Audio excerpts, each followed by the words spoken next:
Well, let's have a look through the papers this morning. Vicky Beeching and Iain Lee here once again. It is good to be with you. He's right. It's good to be with you. Always good to be with you. It's really good to be with you. Say it like you mean it. No, but it's interesting. I love talking to politicians. It's my bread and butter. Whether whether you agree with them or not, there's something fascinating always about talking to a politician. So there you go. So I enjoyed that. I hope you did too. Oh, I enjoyed it. Did you enjoy it? Yeah, it was very interesting. Anyway, we'll go through the papers and politicians to bedtime stories, Vicky, if we can, in the Mail on Sunday. Children need them. I'm not surprised by this. Yeah, it's interesting. So they're basically saying that children, when they reach about the age of 7, when they're able to read for themselves, often parents at that point will actually stop doing the kind of traditional bedtime story and they'll just say, here's your book, and leave children alone. And this study by the Oxford University Press is saying that it's really important, even when your children have mastered the mechanics of reading, that you still spend that quality time with them, helping them to really fall in love with books. And it's more about sort of developing their imagination and their passion for reading. And for some children, I think it could be quite depressing. They've had this great bedtime story, and then as soon as they can read for themselves, they're sort of left alone. So I think it's a great thing to really highlight and encourage parents to do. Their passion for books should have been built before the age of 9.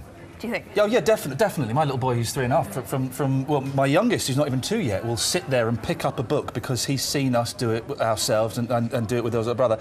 He will sit there and make the motions of looking at a book and reading a book. Obviously, he can't, but the passion for reading should be there from way before. If you're having to instigate it at 9, it's too late. I think if they feel like they're struggling to master reading fully, I think to then lose the bedtime story. And they're also saying it's that connection time with parents, that it's not just about the story, it's the sort of how are you. That's what's important. But I think when they can read and they have mastered reading, you want them to enjoy the experience themselves. And I stopped when they could read properly. They have to learn how to spend time on their own with their imagination. And I think that a kid going to bed reading on their own at the age of 7, 8, 9, I think is a great thing. I think the parent needs to kind of take a step back a little bit and let them develop their individuality, their imagination, all of those things. Maybe if it's supplemented by seeing a love of reading around the house and other emotional time, but I think they're saying often for children that's some of the only moments they get with a busy parent, so perhaps in that instance it's different. Yeah, I know it's different for me because it's a treat when I get to spend time with my niece and nephew. Well, Thomas is too old for it now, but I love doing bedtime stories. How old? Me too,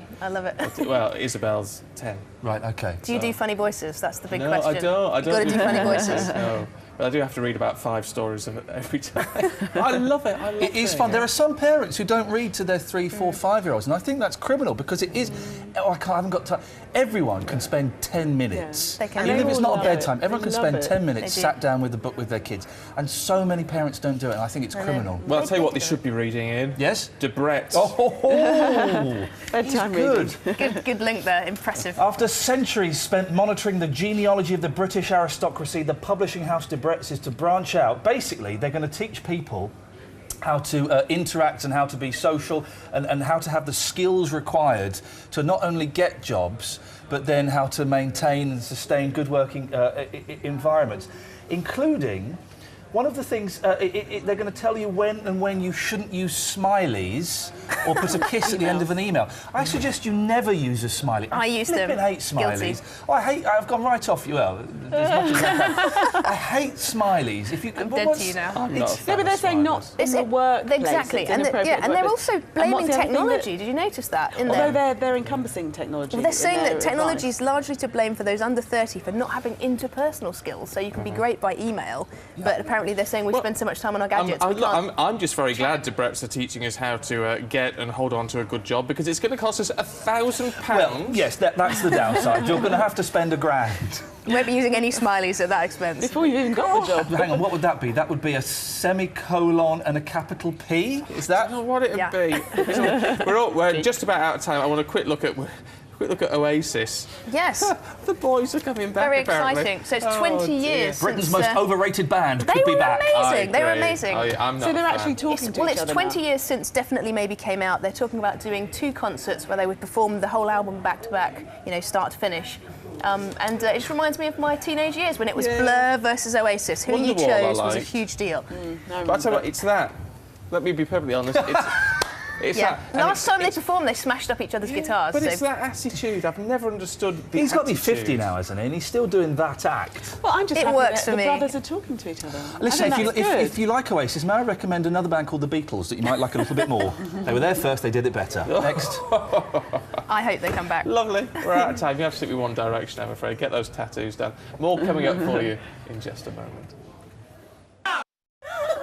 Well, we're looking through the papers with Vicky and with Iain. Now, if you want to watch what you're eating today, forget that Sunday lunch. Vicky, they need to buy they need to have a packet of sludge, or whatever it's called. They do. This is amazing. I am, as you know, Solulent. a big fan of technology and the sort of techno future.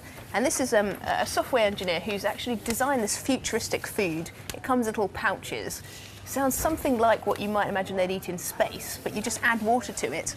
And it apparently doesn't taste too bad, and it costs £1.78 per sachet. It's not really saying nice. Yeah, it doesn't taste too bad. Well, this sounds quite frightening. It says it contains starch, rice protein, and raw chemical powders. Oh, I love those raw chemical powders. But the funny thing is, it's already proving to be a big hit in the States. More than £600,000 of the stuff's been ordered. So it could be the next big thing. Look at the state of Americans. Why would you have that I'd instead be of tempted food? by this, but it says that you've got to add water, canola oil and fish oil. Yeah, any Sounds good fish to oil me. doesn't sound good. But why would you want to have this instead of food? Well, I think he's saying it could potentially be a sort of step towards ending world hunger. And he's also saying that we could potentially be more inventive technologically with the way we look at food. So Why don't they make these space foods taste nice? like chocolate. They should just put some flavour in it instead of the fish oil or whatever. But add extra ingredients. Flavour Ice would be cream. nice. Yes. It's Yeah, true. but, well, I don't think it's going to catch on if you have to add fish oil. I mean, This bloke says who it's would not do it? half bad. But interestingly, Carol Cooper, who's being tagged as the sun doctor here, but she's one of ours as well, says it's a gimmick and I wouldn't recommend it to anyone. Well, there you go. I don't think it's going to catch on. We're almost out of time. We just could in 20 seconds talk about Eurovision. Yes, not there too are much of a command. allegations of cheating. It turns out that the Azerbaijanis, I believe, have been buying votes from people. This is very, very serious. This potentially could be the reason why Bonnie Tyler came 19th, not because she's passed it and the song was rubbish. This is what needs to be looked at. Why is this not on the front page of the newspapers? Shocking. I'm appalled. It should be. Lovely. Good to see Thank you. as always. Quick joke.